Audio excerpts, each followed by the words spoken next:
Hey guys, I'm Brian. And I'm Terry. And welcome back to the Forest to Farm Project. We're at Terry's old house again. Yep. You Clark Kent taking your glasses off, yes. About turning into Superman? I am Superman. Okay. Yep. We're about to put our Kreg Track Horses to use. We're going to build an assembly table. And we looked at doing MDF, regular plywood, and then this pre-finished cabinet grade plywood that we're going to be using to build our cabinets. From Worth. Yeah, we got it from Worth Wood Group. Excellent place to go, great people. This ended up being not that much more expensive than going with MDF or another smooth finished plywood. And that would need a finish put on it, and this is pre-finished. Right. This is pre-finished, so we're good to go with it. We're like, can't beat that, it's done. Yeah, it just made sense. We were Couple dollars. Yeah, we were buying that anyway, so just grabbed an extra sheet of it. Yep. So we're going to build an assembly table out of this, and it's also going to be our outfeed table for our table saw, and who knows what else. Yes, sir. All right, you ready to get to it? I'm ready. Let's do it.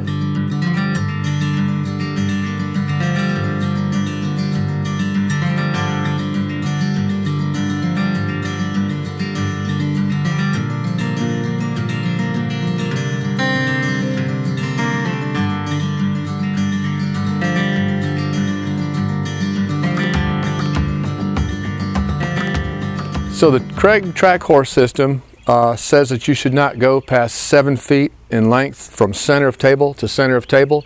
So we need to cut this board 7 feet. However, there's a top rail up there that is about an inch and an eighth on each side of the track. So if you add that inch and an eighth and that inch and an eighth, that's 2 1/4. 7 feet's 84 inches. We had to drop back 2 1/4 inches to allow for those top rails, which puts us at 81 3/4 inches. We measured that out, 81 3/4 inches, drew a line here. But now you have to accommodate for this saw, which is 5 inches from the blade to this outside edge. So we bought this Empire Precision Guide at Home Depot. It was about 20 bucks. And for the money, it's a straight piece of aluminum. Most of what we're going to cut is 4 feet. They have got an adapter thing you can make it 8 feet, and we will be doing a couple cuts 8 feet.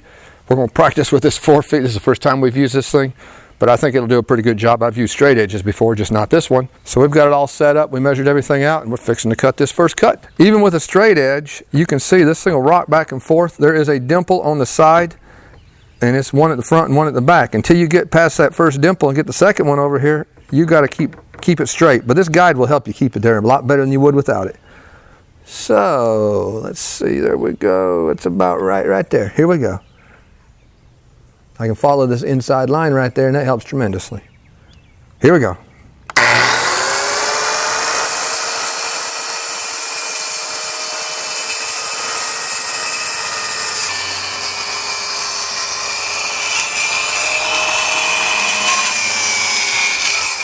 All right, Dad did a fabulous job cutting that off. Now we're going to take this off of here and start building our ladder system for support for this so that we can take it off, store it. Yeah, a lot of people will just lay 2 2x4s up there, 2x6s if you want, whatever. Lay a piece of plywood on and do your work. We're actually going to pocket hole jig a ladder frame together to set in there, and then we're going to screw this to that frame. It's going to be one solid unit that we either have on here or don't. We can move it around as we need it. Yeah, it's going to be nice. Yeah. So let's tear this apart and get started. We'll be back in a minute. All right, so we're going to go from the inside edge of that track over there, right there, to the inside edge of this track. We need to be 7 feet. So I'm going to knock that back to 7 feet. That's what you're looking for. It's actually to the center. I think we're close enough. We're about 1/8 of an inch off there. So 7 feet. So our plywood's going to go inside of there, which was 81 3/4. And that's about right there. Yep. So we're good on that. We've got 8-foot 2x4s. And the way this bracket holds them, we're going to go ahead and leave them a full 8 foot. So we're going to be 7 foot in the support area that they're talking about. That's where our table is going to be on top of, within that 7 foot. But we're going to leave these 2x4s 8 foot long. They stick out about a little over 3.5 on each end. Give us some good handles to grab and pick this thing up when we want to disassemble it and put it up for whatever reason, fold these tables up and get them out of our way. Okay, we're going to build a ladder here. We're going to put a board here, one in the middle and one at the other end, just to make this thing solid. Hopefully we can get it off of here. It's our first time. We'll find out. So this is 31 11/16.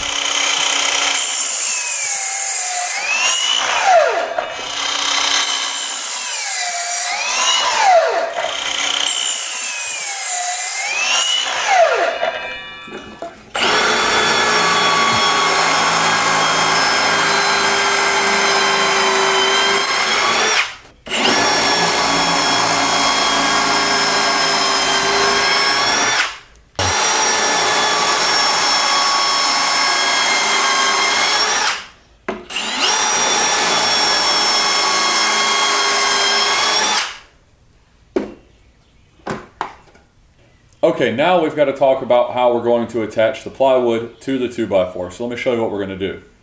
If I run my pocket hole screws from the inside of the 2x4, which is what you'd think you'd do, when I run my screw in, my finger being the screw, this is an exaggerated instance, but there's not a lot of meat and plywood behind my finger. So it would be very easy for this to tear out. Whereas it's not as pretty, but this is a practical, functional table. If I run my pocket hole screw from the outside in, when I do that, I have all this extra meat for that screw to bite into. There's a lot less chance of tear out if my screw comes in at this angle. So we're going to put our pocket hole screws on the outside of the table going in to secure the top down. Let's get to it.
Okay guys, as you saw in the time lapse, we got our table assembled, we pocket hole jigged everything together. It's a really good strong system for this kind of stuff.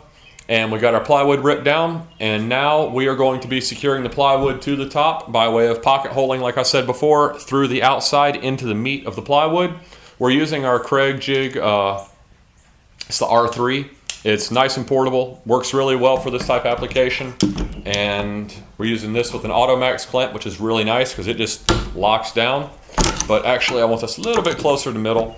We are going to be doing 3 screws per quadrant. So we're going to do a total of 12 screws for the whole thing and should lock it down really well.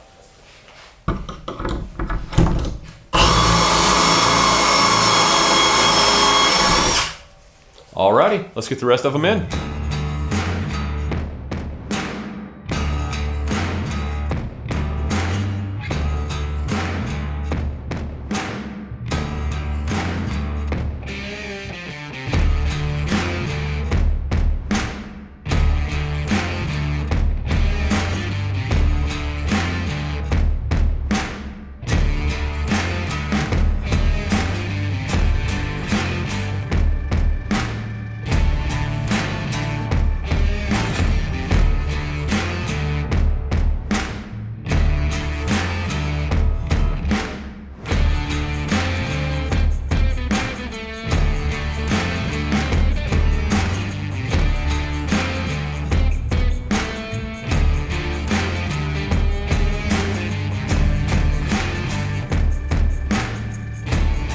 All right guys, well the table is finally finished and Dad put the level on there, not to check level because the floor is tilting since it's a garage, but that sucker's dead flat. It's flat. It is not round. The earth is not round, it's flat. It's perfect. Proved it. Yeah, but we're really happy to have this thing, and the great thing is with this Kreg system, it's completely portable. We can pop this top off, lean it against the wall, fold the track horses up, put them on the shelf. when we want to use it as a garage, and then we can fold it back out, or like Dad was saying, we can take it out to the property and once we start building, yeah, using this, it's going to be a rough in work table. We'll eat lunch on this thing and everything else. It's going to get tore up, but we'll build a new top for it eventually. Yeah. And tomorrow it's going to find its new meaning as an outfeed table. We're going to set the table saw up on one end and get to ripping some plywood down and start getting ready to build those cabinets. It's about time. It is going to be nice, so we can finally get back on that property. I know you guys have been hearing that. Trust me, we want it. Yep. It's going to be nice. Oh, yeah. All right. Well, I think we're going to call it a day. We're going to get some supper and get started again early tomorrow. And thanks to Kreg for some awesome tools. This stuff is really going to work out. It's going to be great. I always wondered, is this any good? And it's awesome. Yeah. They just, pow. They work really well. It's going to be nice when you're assembling things to have that thing hold things for you. It is. And all this will be linked in the description below. It's definitely worthwhile investment. Yep. All right. Hope you guys enjoyed this. We definitely enjoyed making it. Y'all have a good one. See you next time.